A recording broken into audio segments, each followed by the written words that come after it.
Hi guys and welcome. In today's video we're going to be taking a look at a compact 3D printer from Geeetech, the E180.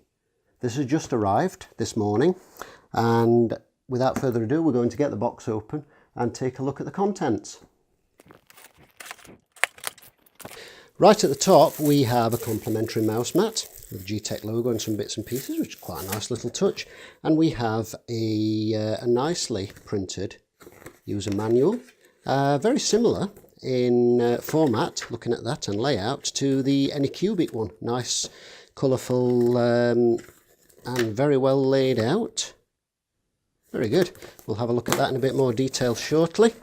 And then in here, presumably, we have the printer itself, so we're going to wiggle that out of its box.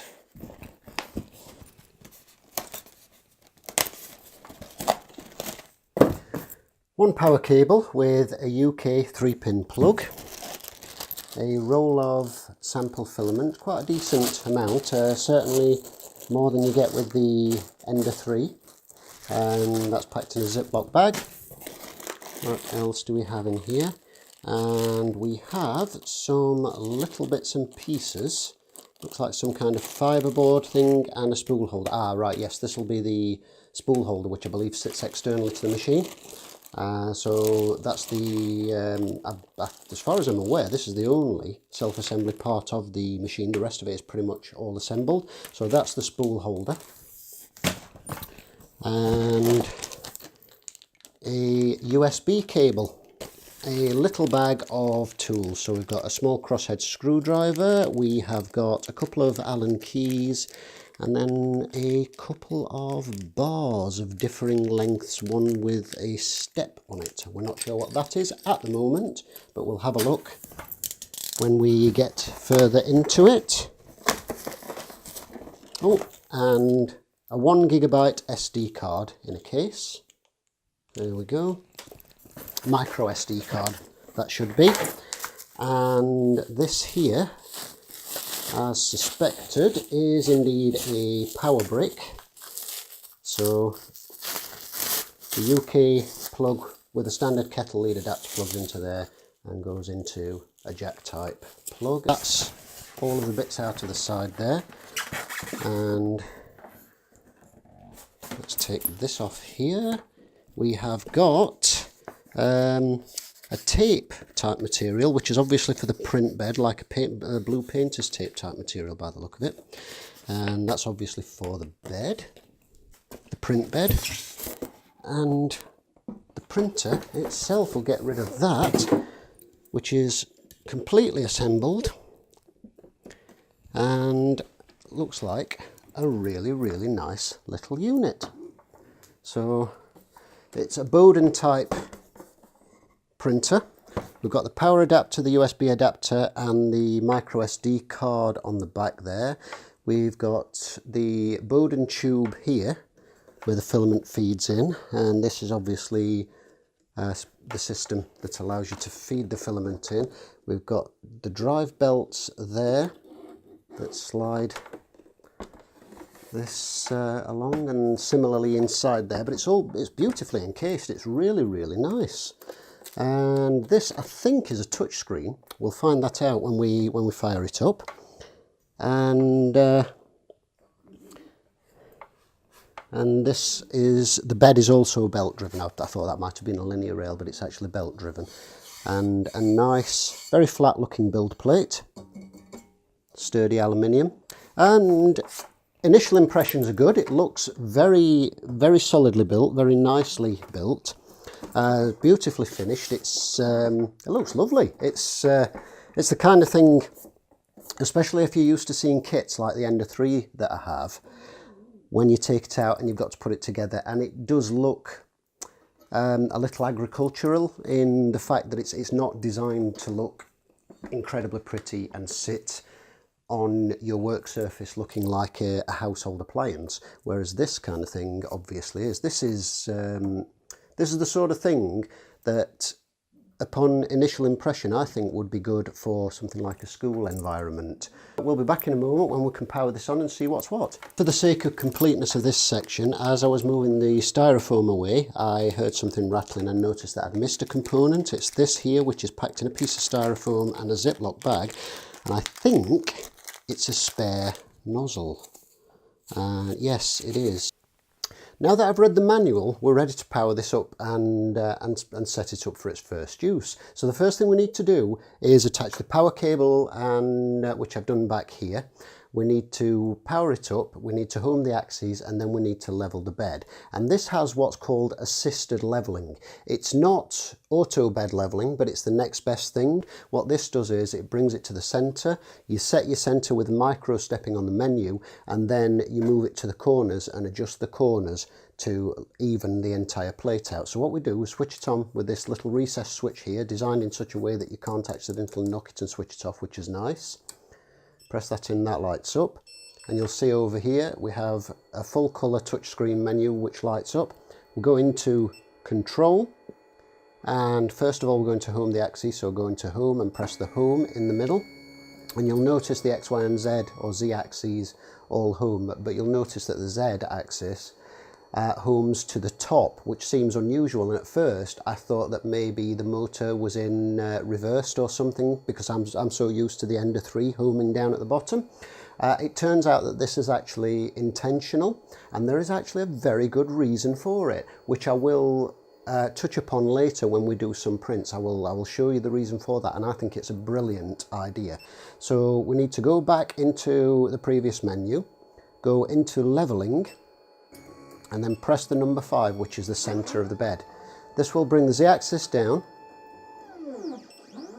and it will move to the center of the bed. At this point you get your leveling tool, which typically is a piece of paper. So you'd use a piece of paper, probably a whole sheet of A4 would be easier, and just thin, cheap copy paper. You don't want thick cardstock or anything like that, and thin cheap copy paper will do fine. It's a little bit of a nuisance because you've got to wiggle it under here, and you've got to feed it under your nozzle and actually feel for that, and you're feeling for some drag on there. And what you do down here, you've got 0.5mm and 0.05mm, so you select the appropriate one. If there's a huge gap there, select 0.5mm and nudge it down with these keys here, or select 0.05 and nudge it up and down accordingly until you get a nice drag on your nozzle. Once you're happy with that, press the number 1 key. It will move to the number 1 position. Use your paper to level. I recommend, incidentally, I'll mention at this point, I highly recommend you use a feeler gauge. About 0.06mm is good. What you would do then is check the level of that one with your paper. If it needs adjusting up or down, you take the smallest Allen key, and on each corner you've got an Allen headed bolt. So you just tweak those clockwise to move the bed down, anti-clockwise to move it up. Then you move to the next one. Do the same there, then the next one, same there, and then the next one and the same there. At this point, once you're happy with those, move back to the center, recheck the center and make sure to see if that's actually moved. If it has, then what you need to do is re-level it with your micro stepping, and then go back to the corners and go around again. You might need to do this 2 or 3 times to get it just right, but once you've got it bang on, you shouldn't have to move it much. What I did to begin with, and what I would recommend you do, is tighten down evenly your screws to compress your springs, and tighten them right the way down, and then back them off about 6 full turns. This will give you a good tension on your springs, and the tighter your springs are, the better they will maintain that tension. So once your bed's leveled, the next thing we need to do is feed in the filament. So you'll notice after the leveling's completed, everything will auto home again. So we've got some filament. What we've got here is some nice festive translucent Geeetech green. You'll probably recognise this from the filament review that I did. I thought this would be appropriate given the season. And we've put together the filament holder, which is 3 pieces of fiberboard, 4 nuts and bolts, and a plastic spindle with a couple of nuts. Very easy construction. So I'm going to pop that over here. And what we need to do is go into control, into filament, and this will give you the temperature of the hot end. And down here you've got filament feed buttons. That's to push the filament and that's to pull the filament, and then you've got to play and pause accordingly. So if you press that, this will actually move the extruder to push filament through this way. If you press that, it will pull the filament back out that way. What we need to do first is heat up the hot end. Well, strictly speaking, we don't have to. What we could do is begin feeding the filament in. So I've already cut this at a 45-degree angle, which is recommended because it feeds into the filament more easily. There's a little lever underneath. Pull the lever and then you can push the filament through pretty much most of the way.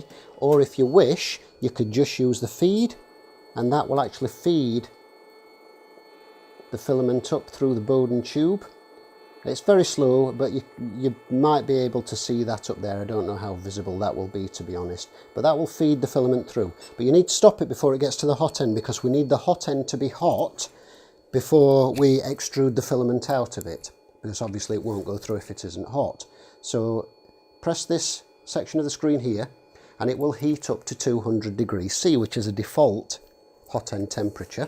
The maximum this will go to is 240, incidentally.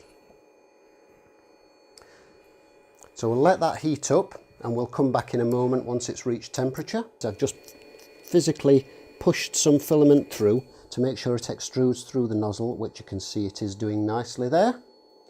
And just before we go ahead and begin a print, I just want to show you something really interesting. You'll notice how this is all very sort of enclosed and safe in its design. So it's designed in such a manner that it's not easy to catch or stick your hands in things that you shouldn't. But I'm just going to show you something here, and I'm going to time this. So I have my finger and thumb around the outside of the nozzle housing. So that's 5, 6, 7, 8, 9, 10, 11, 12, ouch, and that's just getting hot. That's a hot end at 199 degrees, and I can hold that for 12 seconds before that heat actually seeps through, and I can feel that in my finger and thumb.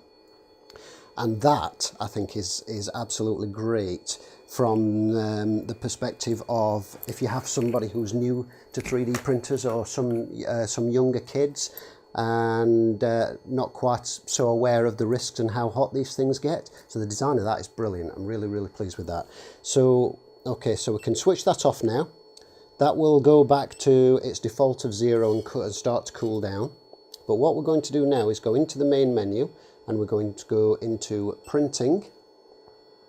And you can see we've got a list of files to print. I've sliced 3 files on here, and there's a default one on the card.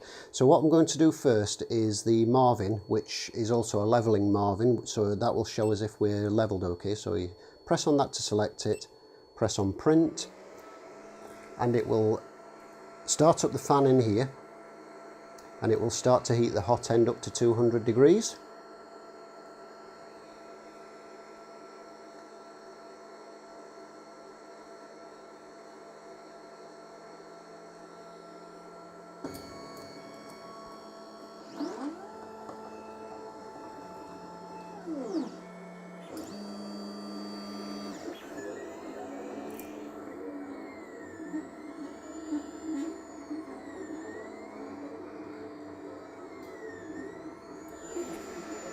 And because of the design of the front, it's difficult to see, but you can just see there the wide skirt that I set on this, which I use as a leveling aid. If you've watched any of Neris's videos, that's a little thing I picked up off his. It's a great handy little leveling aid, and the Marvin makes a good first print on any printer. So basically you can tell by this how well the first layer sticks down and how well you've got your bed leveled. It's a very, very handy thing, and that's stuck down really nicely. So it's now started printing the Marvin. So what I'm going to do is quickly just run through what we have on the screen down here. So just move this over here. So we've got up here, we've got the fan speed, which is 100%, which I set to go to 100 after 5 layers. Nozzle temperature is 200. The flow rate is 100%, you can adjust that. And then here you've got your layers, 122 layers total. It's currently on layer 7. This is the progress bar down here. It tells you what it's printing. You can pause it, you can stop it, and you can tune any of these by just pressing on them and tweaking them up and down accordingly. And again, I think that's really, really nifty. It's a nice little menu. So say for example you suddenly decide you need to print a little bit hotter, press on there, adjust the nozzle temperature up or down accordingly. If you want to increase your printing speed, go onto there and bump that up or down accordingly, if you want to increase or decrease. So it's quite nifty. So what I'm going to do just now is let this Marvin carry on printing, and we're going to switch this into a little time lapse and then have a look at the Marvin once it's done.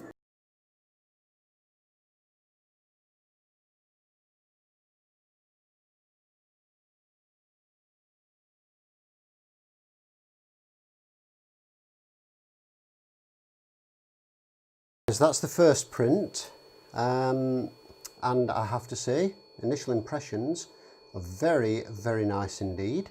And I'll just make a point of saying as well, all I did with this particular setting up this printer is I created a custom profile and set up the bed size and everything. So in Cura, set up the default thing, and I've just selected default 0.2 layer Cura profile for this Marvin and the other prints. I've not tweaked or adjusted anything.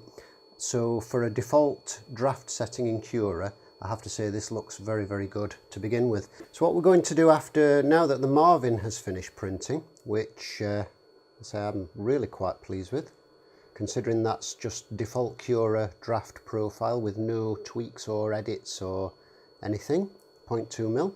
So what I'm going to do now, given the season and the fact that it's near Christmas, is we're going to try printing a Christmas tree in vase mode. So we're going to go into the print menu, select that, press print. Oh.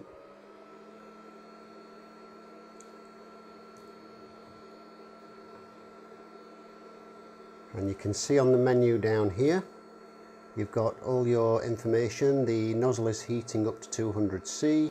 That's really, really nice, that little Marvin. Let me see if I can focus in here while that nozzle's warming up for you.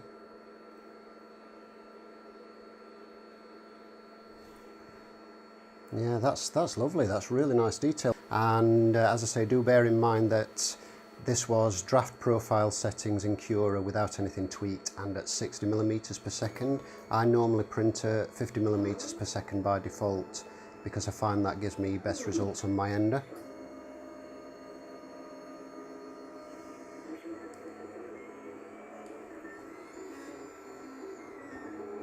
I've set this to the maximum height of the printer, which is 130mm.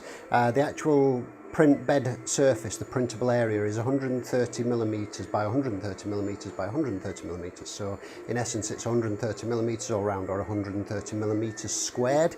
So what I've done is I've set this to the maximum height, and we'll see how it copes with that.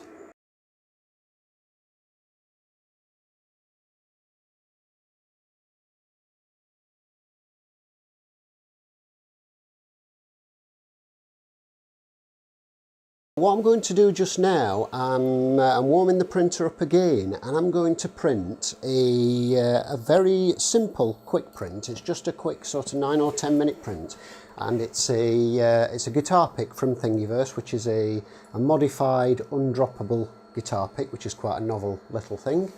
But I'm printing this to demonstrate something, and this is going back to my mentioning the Z-axis homing up at the top. So here we are printing away, and all of a sudden, oops, I've walked behind the printer and tripped over the power cable and pulled it out, oh dear, right in the middle of a print. So what do we do now? Let's plug the power back in.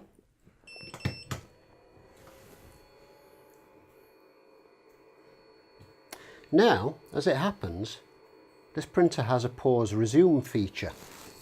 And you might say to yourself, okay, so, you know, that's not particularly new. There's quite a few printers that have that. And you'd be right. However, having used the Pauseresume feature on the Ender and having only had success with it probably 2 out of every 5 times maybe, this one does it much, much better. So print pause. So we'll press play.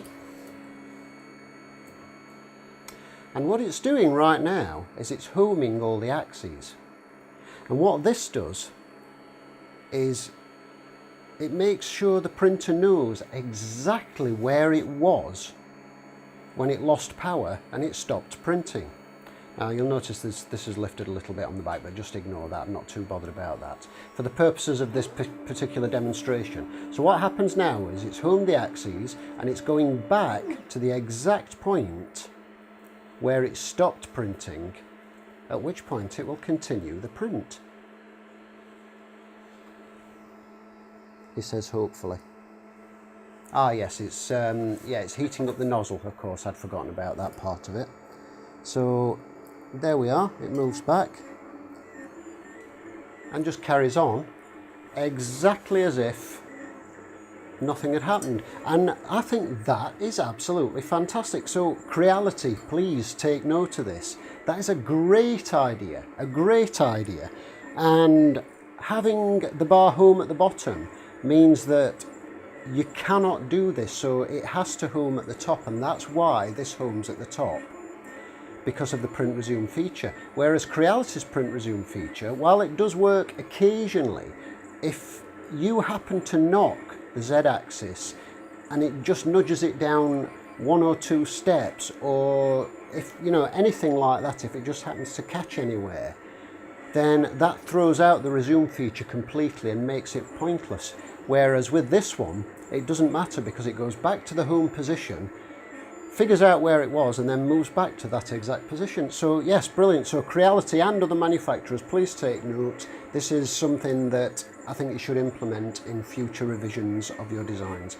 So big thumbs up to Geeetech for that one. Great idea. Looking at the back of the printer, and you can see over here you've got your DC 12 volts jack plug, your USB printer type USB cable, and you can cable this to your computer and just control it directly from your computer. There is a piece of slicing software, as I understand it, that is that you can get from Geeetech, which will work directly with their printers. However, I used Cura because I'm used to using Cura. It's a slicer I'm familiar with. And then you've got a trans flash card, a compact flash card with a micro SD card, and you get a 1 gig card with the printer. Over here we have a sticker with the serial number, which I've covered up. Up here we have got the tiny little Hotend with its tiny little fans. We're going to scoot in close and have a close-up look at those, and I've taken the cover off. Just so that you can see those close up and sort of see them in detail. And you'll notice also here is the extruder assembly, which is also covered up with a plastic cover, which I've taken off just so that you can see the innards of that. And that's much of a muchness. It's very much like any printer extruder that you will have seen, but it's just very nicely hidden away. But the spring in that is very good. It's very strong compared to the default one in the Ender 3, for example, which is nice to see. And you've got quite a few metal components. This is plastic but very solid, but you've got this bit that the Bowden connector fastens into is metal, so that's quite nicely solid. The rest of the case all sort of flows and matches with everything else. And then the ends, both ends have these black end caps that you can see, like so. And then the rest of the printer has this nice sort of satin, almost like a, what's the name of that paint? Pearlescent kind of finish. It's really nice. A good solid metal bed tray with roller wheels and rolls nice and smoothly. Good thick aluminium bed. and tape and a spare tape to go on there, and then a recessed power button with the Geeetech logo, which is recessed in such a way that you have to push it in.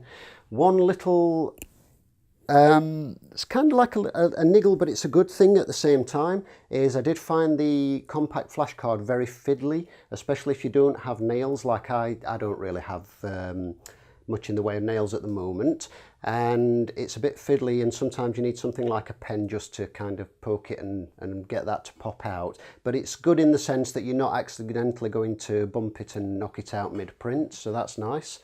The printer itself is very solid. It's metal, and it's not heavy, but it's not a sort of floppy lightweight thing. You've got the cooling fan at the bottom, and this is all metal. The whole construction really is metal, apart from the plastic casing, which essentially is there to make it look pretty, and it does a great job of making it look pretty. As I said, this particular machine would not be out of place in a schoolroom, in the living room, in an office or anything like that. It's a lovely looking thing, and it's also designed with safety in mind, as I mentioned before about the Hotend, and we're going to look at the Hotend in more detail. And right here you can see the Hotend Assembly, and you can see with the size of my hand, and I don't have huge hands, but you can see that it's really tiny. It's really tiny and compact, and the only exposed part of the Hotend that you could actually burn yourself on is a tiny little bit of the tip of the nozzle, which extrudes maybe 2 or 3 millimeters. So you would literally have to stick your finger right on the tip of the nozzle to burn yourself on this thing. It's very well designed and really solidly insulated. This is your cooling fan, tiny cute. Isn't that adorable? Look at the size of that. Tiny cute little cooling fan, which spins away there down this scoop and through there. And over here you've got your Hotend cooling fan, which obviously spins away, another tiny little cute thing.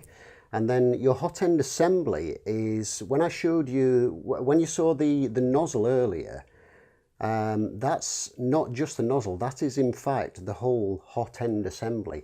And this is the reason for the contacts on there. That operates the whole thing, so it just comes as a complete assembly, which is great. It does mean that they're not quite as cheap as a nozzle, as buying a brass nozzle, but the upside of it is they are much safer, and because of the design you don't get the same clogging problems that you do with some Bowden systems, like the Ender 3, if you don't seat the PTFE tube properly.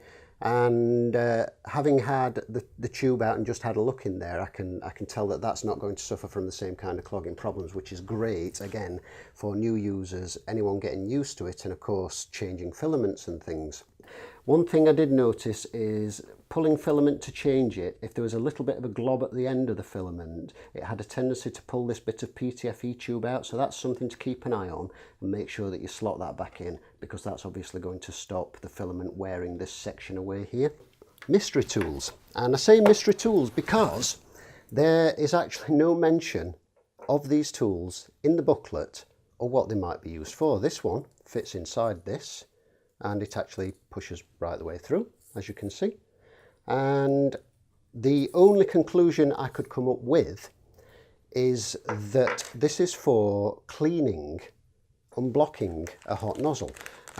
So if you've got a nozzle clog and you needed to actually try and force the filament through, we'll show you on the spare Hotend provided, which is here.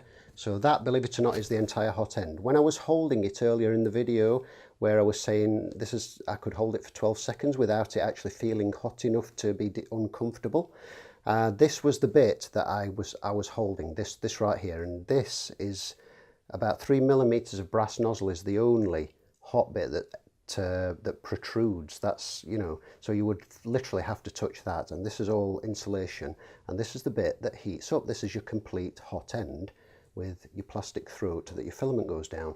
Now I discovered on trying it that, that this thin one fits right down there, right down to the bottom of the nozzle. So my guess is this is actually for pushing a clog through if you have a block in there.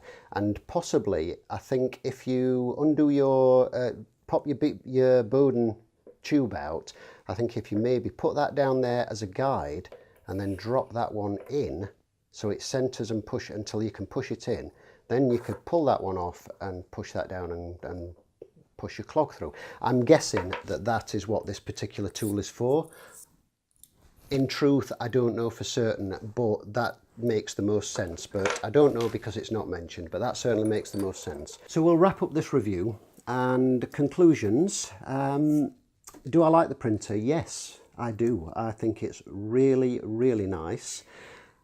And I think I know somebody else that will like this as well, as it happens, but that's by the by. Now, if you're intending, if you're a practiced 3D printer, or if you're intending to print big, then obviously it's not the printer for you. It has a build plate, a non-heated build plate with a size of 130 by 130 by 130 millimeters, so it's not particularly big, but it's big enough to print a lot of fun things that you would find on Thingiverse and quite a few practical things that you could design yourself. It's perfect to sort of get into starting to design things. It's pretty much, it's all set up out of the box. You literally, all you have to do is level the build plate, which is easier. It's got assisted leveling, as you saw, so it's easier than most. The only thing that makes it a little fiddlier is having to use the Allen key. It has an excellent responsive full colour touch screen. It's very intuitive, very straightforward to use, and there's nothing confusing about that at all. It's got a nice sort of minimalistic look about the case, but very, very pretty, and it would fit into any home office. I could see this in a school environment. It's all nicely encased, yet everything is easy to get to for maintenance and such like. And it would be a perfect printer to learn on, to learn the basics. So as I say, you've got a non-heated 130mm squared bed. The hot end will heat to 240 degrees C, and it's designed for printing PLA. I don't know if it would print PETG at 240, but you would probably need a heated bed then at that point anyway. So, and as you saw as well, it's designed as well with safety as a good emphasis. So obviously a non-heated bed means it's a wide open bit that you could touch. You're not going to get burnt by touching the bed. If you were heating a bed for printing ABS, for example, you're going to have that hot, so you could scald yourself on it. The hot end, the nozzle, that's open enough that you could touch it and burn yourself on another 3D printer, and I know because I've done that when, you know, wiping a bit of filament off the nozzle, and ow, and you get a little sizzle mark there because you do silly things like this. As you saw earlier in the video, I was holding that block for 12 seconds before that actually got too uncomfortable to hold. It didn't burn my fingers, it just got to that point of hot where you went, you know, that's getting a bit hot now. In conclusion, pros and cons. On the cons side of things, I would have liked to have seen an SD card adapter, either as a USB stick or a full-size SD card adapter, because you get a 1 gig SD card, which is plenty big enough for most of the files that you're going to print off Thingy and what have you. But it came on its own. So as very, very few machines have readers, very few computers have readers that will read a micro SD, you would typically need a USB or a full-size SD adapter. And also I would have liked to have seen a pair of snips, just a cheap pair of sort of side cutters, which is, in my view, essential for just nipping the end of the filament off when you're feeding in a new piece of filament, because if you've got a blob on the end, it can actually jam in there, and that can happen when you do a hot pull and you pull the filament out. I would have also liked to have seen detailed instructions in the manual on how to change the hot end nozzle assembly, because although they provide you with one in the kit, there are no instructions and there's nothing in the manual about how to change that. And it is something, if you look at the assembly, you would be able, if you know roughly your hot ends and your printers and what have you, you'd be able to see how you would go about it. It's straightforward enough. Obviously you've got to disassemble a bit to get to it, but anybody who doesn't know them, and is the kind of person who would be buying this printer as new, wouldn't know that. So I would like to see that included in the manual. So if Geeetech could actually add a little addendum to the manual, or a separate little manual saying, should you need to change the hot end for the spare one provided in the kit, this is the procedure to do it. So that would be nice. But as for the cons versus the pros, that's pretty much all there is. On the positive side of things generally, the design is absolutely gorgeous. It looks lovely. And yes, I know I'm harping on about that, but it really, really is nice. And the button that lights up, daft little things like this, you know, the recess button so you can't accidentally knock it and switch it off. I like that. The same with the recessed compact flash card at the back. A little bit fiddly to get the card out, unless you've got fingernails, but at the same time it means you can't accidentally knock it out. Good solid ports at the back for your power, your USB cable if you want to cable it to your computer. Nice responsive colour touch screen, which is very intuitive, and it does what it says on the box. You put your filament in, you level your bed, and off you go, and you're printing before you know what's happening. The Pauseresume is fantastic, so a big positive for that one. And what else can I say? It's a very, very nice printer. It's got a very small footprint in the sense that it's not going to take up a lot of room wherever you put it, and everything about it says well made and solid. That's pretty much the whole review, and the only thing that remains to be said is thanks for watching. I hope you enjoyed this review, and please join us for the next one, and we will see you in the next video. Bye now.